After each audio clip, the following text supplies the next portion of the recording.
It started with a single purchase. One iPhone, then another, and another.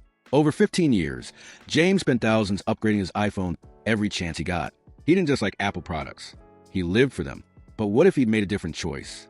What if he bought Apple stock instead? This is a story of missed opportunity, the kind that quietly drains you over time. Welcome to Charted Tales, where everyday decisions meet million-dollar consequences. James got his first iPhone in 2007. He was one of the early adopters.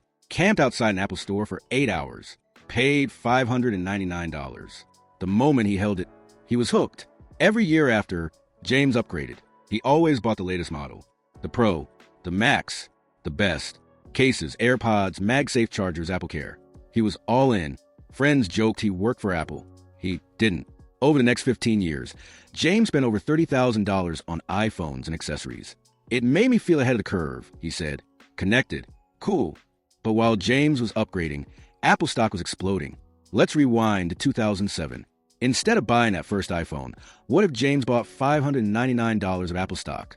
At the time, Apple was trading at around $3.50 split adjusted. That would have bought him 171 shares. Those 171 shares today, worth over $35,000. But James didn't just buy one iPhone. He bought 73. Each purchase? Another lost chance to build wealth. If he had taken that $30,000 he spent and invested a bit by bid into Apple stock over the same period, he'd be sitting on well over $1 million today. Instead, he has a drawer full of outdated iPhones and a data plan he can't cancel. James isn't bitter, but he is tired.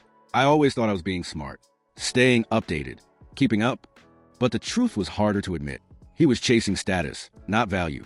It wasn't until the pandemic hit, and he started watching his finances that he realized he'd never owned stock, not a single share of anything, yet he always had the newest phone. Today, James is different. He still loves Apple, but he finally owns a piece of it. He buys shares instead of gadgets. And his newest phone? It's from 3 years ago. Still works. The lesson isn't to stop buying things you love. It's to ask why you're buying. Because while your stuff ages and breaks, investments can grow. Every dollar is a choice. Spend it on upgrades or on ownership. James chose late, but not too late. You still have time. Follow Charted Tales for more stories of everyday decisions that could cost or create a fortune.